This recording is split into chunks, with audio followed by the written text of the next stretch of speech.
Hello दोस्तों, स्वागत है आप सभी का फिर से आपके अपने YouTube चैनल हुई क्लासेस पर। तो लास्ट वीडियो में हमने पढ़ा था एक्सरसाइज 1.1 चल रही थी, उसके हमने कुछ क्वेश्चंस किए थे और हमने जाना था कंपोजिट फंक्शंस की जो प्रॉपर्टीज हैं क्या क्या होती हैं, इसमें कम्यूटेटिव होता है या नहीं होता है, एसोसिएटिव होता है या नहीं होता है, उसके हमने कुछ क्वेश्चंस किए थे। FOG निकाला था, GOFD निकाला था। तो उसी सिलसिले में हम एक्सरसाइज 1.1 के कुछ क्वेश्चंस ले रहे हैं। तो लास्ट वीडियो में हमने क्वेश्चन नंबर 2 लिया था, क्योंकि क्वेश्चन नंबर 1 बहुत इजी था, वो मैंने आपके लिए छोड़ा था। तो क्वेश्चन नंबर 2 हमने सोल्व किया था। इसी के बाद इसी के कंटिन्यू लेते हुए हम एक क्वेश्चन नंबर ले रहे हैं, हम क्वेश्चन नंबर 5। तो 3 and 4 मैं छोड़ रहा हूं आप लोगों के लिए, बहुत इजी क्वेश्चन है। आई होप आपसे हो भी गया होगा। तो क्वेश्चन नंबर 5 हो सकता है आपसे हो गया हो, फिर भी मैं ले रहा हूं ताकि किसी को कोई डाउट हो तो समझ में आ जाएगा अच्छी तरह से। तो देखिए शुरू करते हैं क्वेश्चन नंबर 5 के बारे में। तो यहाँ पे क्वेश्चन नंबर 5 मैंने लिख रखा है बोर्ड पे, fx, gx और hx तीनों आपको दे रखे हैं। तीनों r से r में डिफाइन है और आपको सोल्व करना है HOGOF रूट 2 पाई। तो देखिए कैसे क्या आएगा, सोल्व करते हैं। तो यहाँ पे हमें निकालना है HOGOF और यहाँ हमें निकालना है रूट 2 पाई। तो देखिए कैसे क्या आएगा, यहां हम सोल्व करें GOF रूट 2 पाई। तो यहां से यदि हम निकालें G, F के अंदर रखना है रूट 2 पाई। fx क्या है, x स्क्वायर है, तो रूट 2 पाई रखूंगा मैं, तो स्क्वायर करेंगे तो रूट हट जाएगा और हमारे पास क्या बचेगा, केवल 2 पाई। केवल हमारे हाथ लगेगा 2 पाई। अब 2 पाई को कहां रखना है, gx में। gx कहां है, cos x, तो ये cos x में रखें cos 2 पाई। और cos 2 पाई की वैल्यू क्या होती है, तो cos 0 की वैल्यू 1 होती है और इसी तरह cos 2 पाई की वैल्यू भी 1 होती है, तो इसकी वैल्यू हुई 1।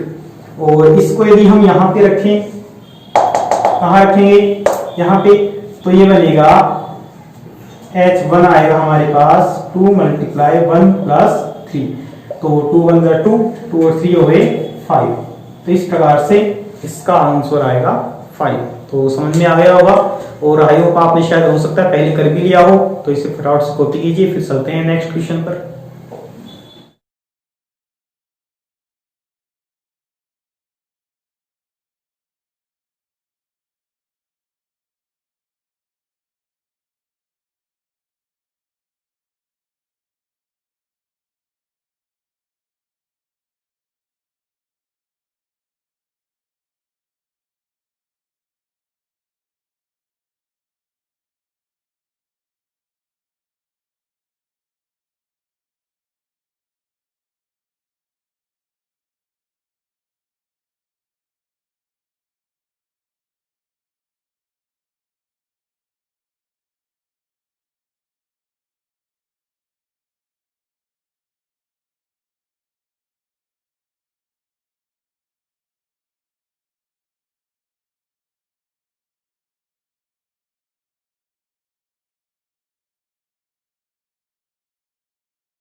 आई होप कॉपी हो गया होगा फ्रेंड्स। तो चलिए आगे चलते हैं।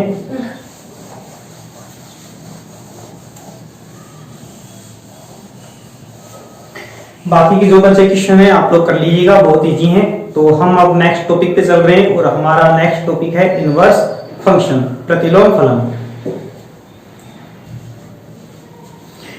तो जानते हैं इनवर्स फंक्शन के बारे में। प्रतिलोम फलन के बारे में लिख रखा है मैंने यहाँ पे, आपको डिस्प्ले हो रहा होगा प्रतिलोम फलन इनवर्स फंक्शन क्या होता है। तो देखिए, यदि हम बात करें किन्हीं दो सेट की, कोई दो सेट हैं, एक सेट है ए और एक सेट है बी।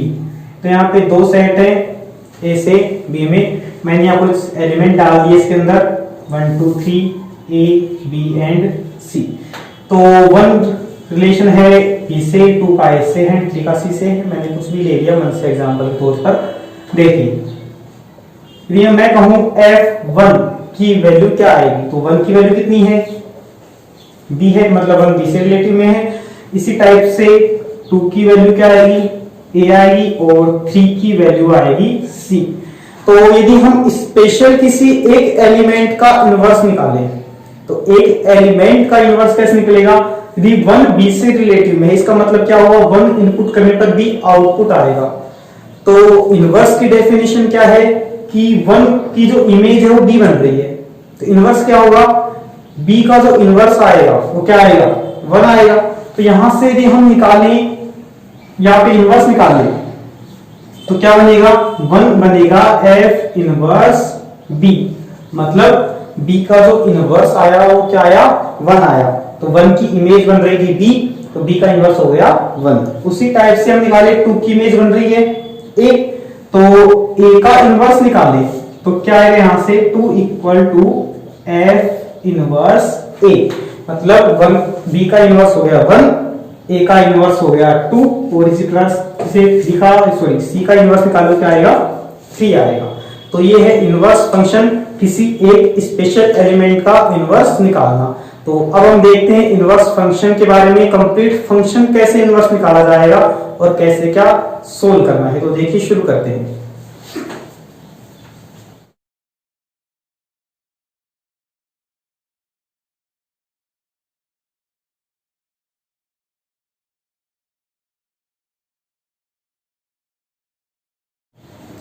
तो देखिए दोस्तों, शुरू करते हैं। सबसे पहले जैसे f है, a से लेकर b में कोई फंक्शन है, तो f इनवर्स कहां से कहां डिफाइन होगा, f इनवर्स डिफाइन हो, सीधी बात इनवर्स से उल्टा हो जाएगा, तो वो डिफाइन होगा b से a में। तो f डिफाइन होगा a से b में, लेकिन f इनवर्स डिफाइन होगा b से a में। लेकिन फ्रेंड्स, यहां पर एक कंडीशन और है, किसी भी फंक्शन का इनवर्स तभी पॉसिबल होगा जब f क्या हो, एकैकी और आच्छादक हो, मतलब 1 1 और ऑनटू होना चाहिए। यदि कोई फंक्शन f एकैकी आच्छादक है, 1 1 ऑनटू है, तभी उसका इनवर्स पॉसिबल हो पाएगा, वरना उसका इनवर्स पॉसिबल नहीं होगा। तो यदि मान लो क्वेश्चन आता है कि चेक कीजिए क्या इसका इनवर्स प्रतिलोम विद्यमान है, क्या इसका इनवर्स पॉसिबल है, तो हम कैसे चेक करेंगे, उसके लिए हमें चेक करना पड़ेगा एकैकी और आच्छादक 1 1 ऑनटू, कि कोई फंक्शन 1 1 होगा और ऑनटू होगा तभी उसका इनवर्स पॉसिबल होगा, वरना नहीं होगा। क्लियर। तो इस बात को आप नोट कर लीजिए, नोट डाल के लिख लीजिएगा कि यदि fx एकैकी आच्छादक है तभी fx का f इनवर्स विद्यमान होगा, वरना नहीं होगा। तो देखिए, यहां पे हम क्या करेंगे, क्वेश्चन को हम सोल्व करने के लिए y इक्वल टू fx हम मानते हैं, तो इनवर्स निकालने के लिए क्या करेंगे, इनवर्स आएगा इसका x equal to f inverse y। Clear. तो इस टाइप से हम इसका इनवर्स निकालेंगे। तो देखिए, हम कैसे क्वेश्चन सोल्व करने हैं, कैसे क्या ये करना है, तो देखिए सोल्व करते हैं।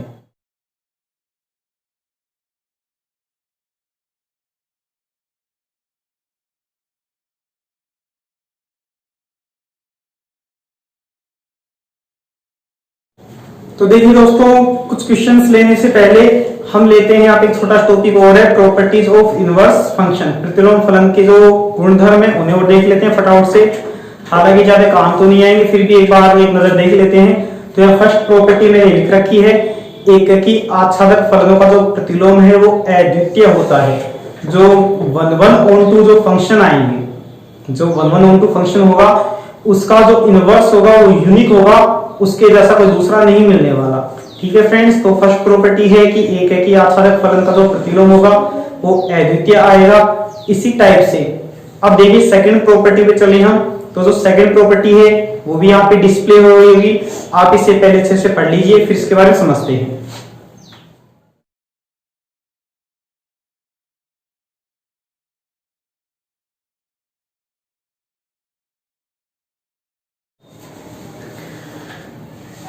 तो देखिए फ्रेंड्स, यहाँ पे सेकंड नंबर की प्रॉपर्टी यहाँ पे डिस्प्ले हो रही है। तो सेकंड नंबर की प्रॉपर्टी है यदि fx और gx दोनों एक एक के आधार फंक्शन है, one one onto function है, तो जो उनका बोफ निकलेगा a टू c जाएगा वो भी वन वन ऑन टू होगा, और इसके साथ जो बोफ का इनवर्स आएगा, जो g o f का इनवर्स आएगा वो आएगा f inverse o g inverse. तो ये जो प्रॉपर्टी है ये हमारे काम की है, ये जो फॉर्मूला है काफी बार काम आएगा, तो इसे आप ठीक से नोट कर लीजिएगा। तो इसे नोट कीजिए, उसके बाद हम चलते हैं कुछ क्वेश्चंस पर, तो इसे फटाफट से कॉपी कीजिए।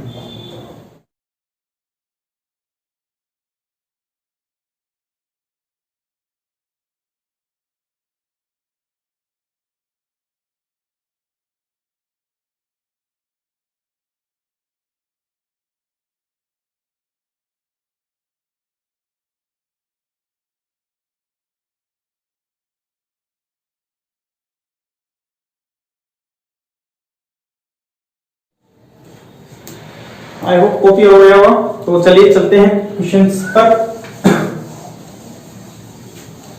तो अब आता है एग्जांपल नंबर 7। तो एग्जांपल 7 देखिए, यहां पे आपको दे रखा है fx है x square plus 5x plus 9, जहां f डिफाइन कर रहा है r टू r, और हमें क्वेश्चन में फाइंड करना है f inverse 8 and f inverse 9। तो ये हमें फाइंड करना है। तो देखिए कैसे क्या फाइंड करते हैं। ये क्वेश्चन जो है बोर्ड में आया हुआ है, बोर्ड की दृष्टि से बहुत इंपॉर्टेंट है, तो ध्यान से समझिएगा, क्योंकि बोर्ड में आ भी चुका है और नेक्स्ट आ भी सकता है। तो देखिए कैसे क्या सोल्व करना है इसे। सबसे पहले हमें f इनवर्स 8 निकालते हैं। तो f इनवर्स 8 निकालने के लिए क्या करें, हमने यहां सपोज किया लेट f इनवर्स 8 को हमने मान लिया x।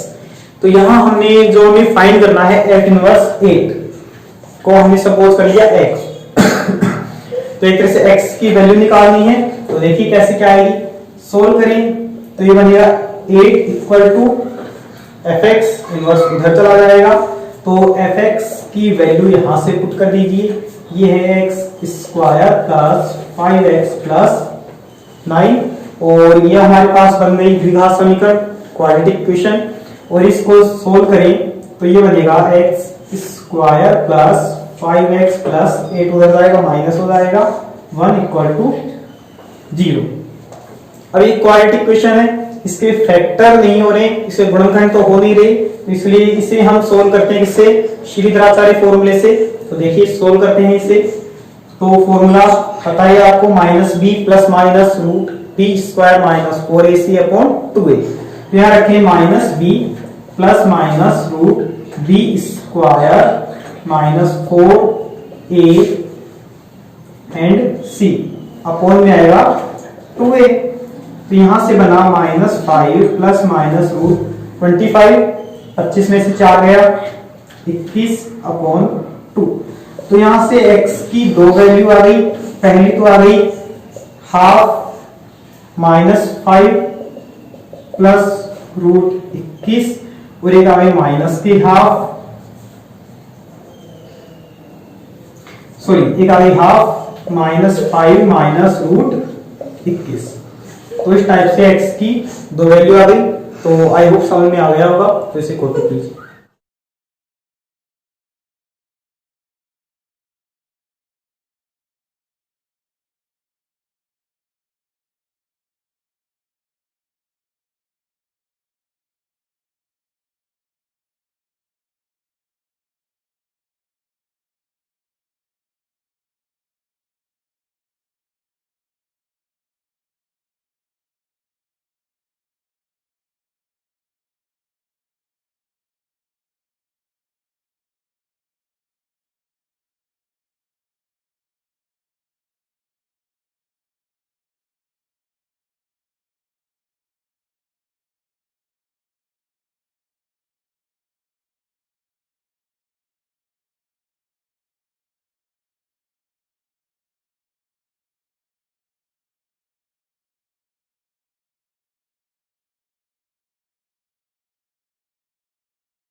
कॉपी कर लिया वो दोस्तों। तो चलिए आगे बढ़ते हैं नेक्स्ट एग्जांपल की तरफ।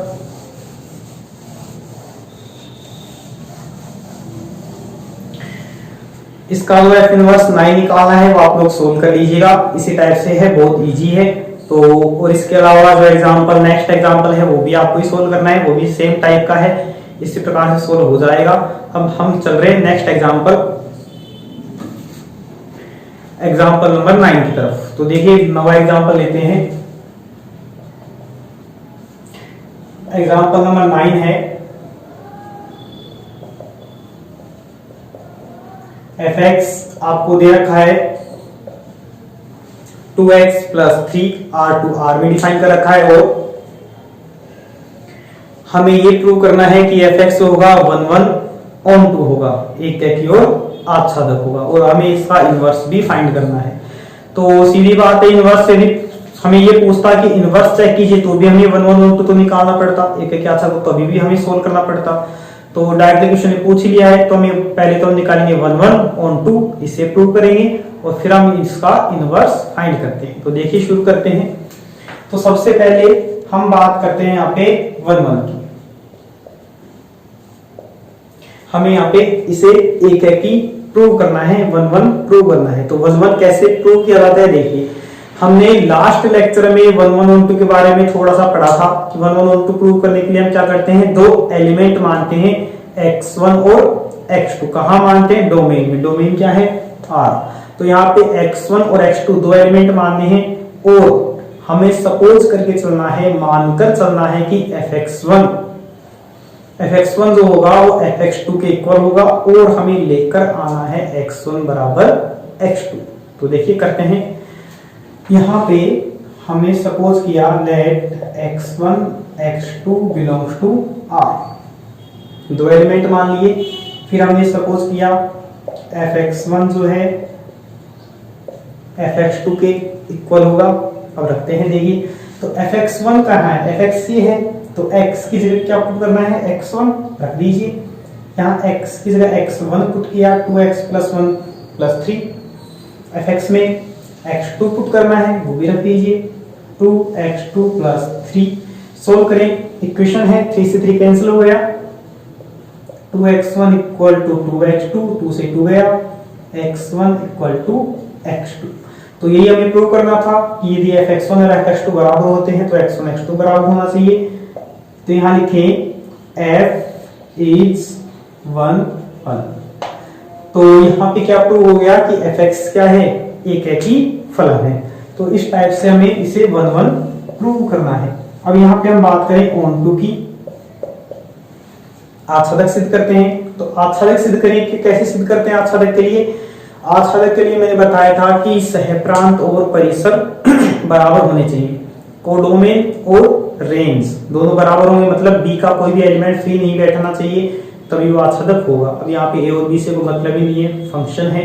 तो मैथमेटिकली कैसे प्रूव करेंगे, तो देखिए इसे यहाँ पे सबसे पहले हम सपोज करते हैं y इक्वल टू fx। मान लिया हमने y इक्वल टू fx, तो यहाँ पे वैल्यू पुट करेंगे, y की वैल्यू कितनी है 2x प्लस 3। यहां से हम निकालते हैं x की वैल्यू y की टर्म्स में। तो x का मान निकालेंगे y के पदों में, तो क्या आएगा, तो यहां से आया y minus 3 equal to 2x। तो x की वैल्यू निकल के आई y माइनस 3 अपॉन 2। अब यहां से x की वैल्यू निकालने के बाद क्या करना है, तो ध्यान से समझिएगा। यहां हम चेक करते हैं y की वैल्यू रखकर, मतलब x और y कहां बिलोंग कर रहे हैं, x बिलोंग कर रहा है r में और y भी r में। मतलब y की वैल्यू यदि हम कोई भी रियल नंबर लेते हैं, कोई भी वास्तविक संख्या लेने पर x का मान भी क्या आना चाहिए, वास्तविक संख्या आनी चाहिए। तो क्लियर दिख रहा है, यहाँ कोई भी आप रियल नंबर लेंगे तो x की वैल्यू भी रियल नंबर आएगी। यहाँ पे y का ऐसा कोई मान पॉसिबल नहीं है जिसको हम रखने पर x क्या इमेजिनरी बन जाए, काल्पनिक बन जाए। तो यहाँ सीधी सी बात है, x किस में बिलोंग करेगा, r में बिलोंग करेगा। तो यहाँ हम लिख सकते हैं सहप्रांत और परिसर बराबर होंगे, कोडोमेन जो है वो रेंज के इक्वल आएगा। इसलिए जो fx है क्या होगा, आच्छादक होगा या कहीं ऑन टू होगा। तो fx आच्छादक है, तो देखिए फ्रेंड्स एक ही प्रूव हो गया, आच्छादक प्रूव हो गया, तो fx 1 ऑन टू प्रूव हो गया। अब हम सोल्व करते हैं इसका इनवर्स, तो इसे फटाफट से कॉपी कीजिए, फिर इसका इनवर्स और निकालते हैं।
कॉपी कर लिया हो फ्रेंड्स, तो देखिए आगे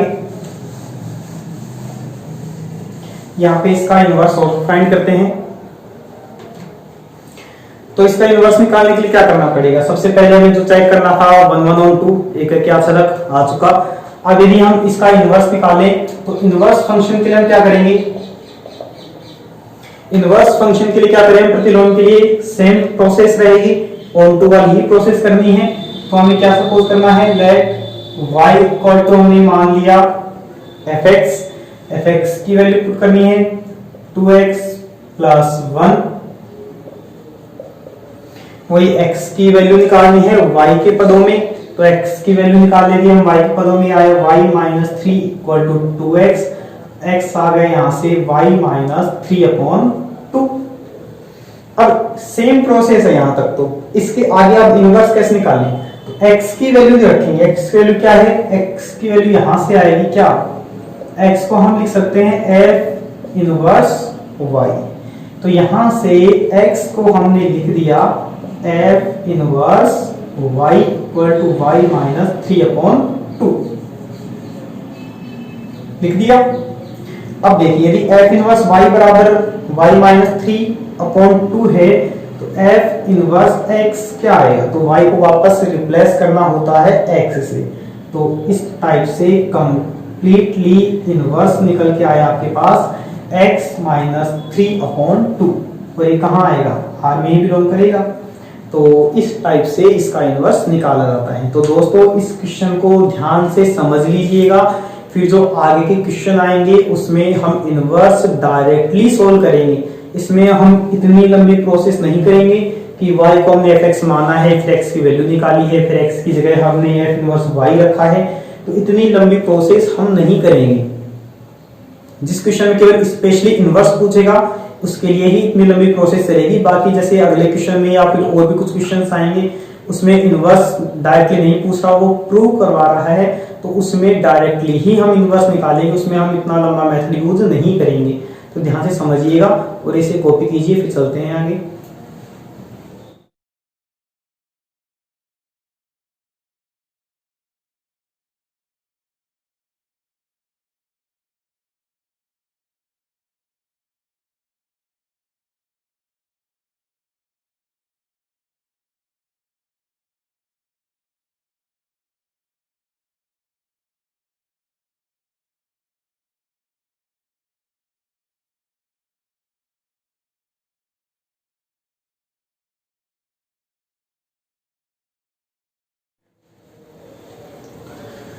ठीक है फ्रेंड्स, कॉपी हो गया होगा।